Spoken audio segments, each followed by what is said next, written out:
Orang menyesal hari kiamat ada 3.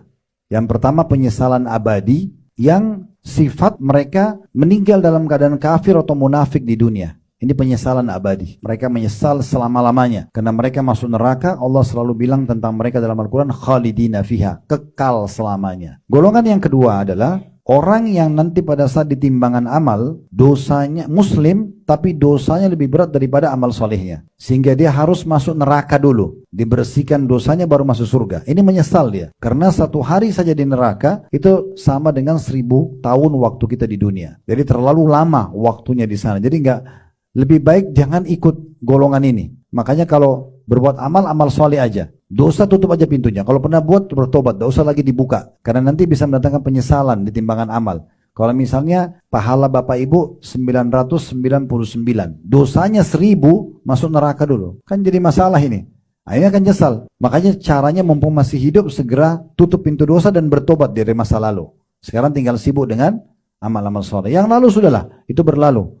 Tujuan pengajian begini Bapak Ibu sekalian adalah kita bicara sekarang ke depan. Yang lalu kalau ada yang Bapak Ibu ambil pelajaran, oh ini kayaknya saya kurang ya, sudah tinggal disempurnakan. Oh dulu saya salah, tinggal bertobat dan perbaikin, nah gitu ya. Nah penyesalan yang ketiga, ini yang perlu digarisbawahi. Penyesalan ahli surga yang masuk ke dalam surga, tetapi dia sebenarnya kalau maksimal beribadah di dunia, dia bisa dapat derajat lebih tinggi. Sebagai contoh misalnya, ini contoh saja ya, anggap surga itu 100 tingkatan. Amal Bapak Ibu sekarang, misal yang kita kerjakan, Bapak Ibu lebih tahu dirinya masing-masing. Kita muhasabah. Apakah selama ini sudah on time sholat 5 waktunya?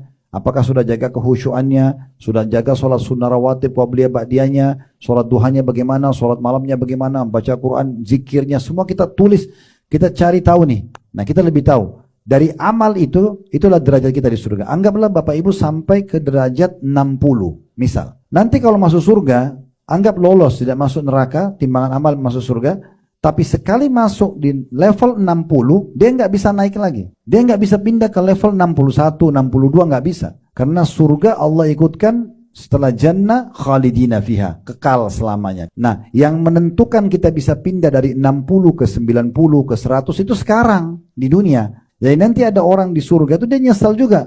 Coba dulu saya puasa Senin Kamis ya, saya di situ tuh. Tapi dia nggak bisa lagi. Tetap dia syukuri nikmat surga. Tapi ada nanti dia merasa kenapa dia dulu malas ya. Di saat itu penyesalan luar biasa. Tidak ada kesempatan lagi perbaikan. Mumpung sekarang di dunia, mumpung masih ada umur, perbaikin. Maksimalkan. Karena derajat-derajat di surga kita bisa kejar di sini.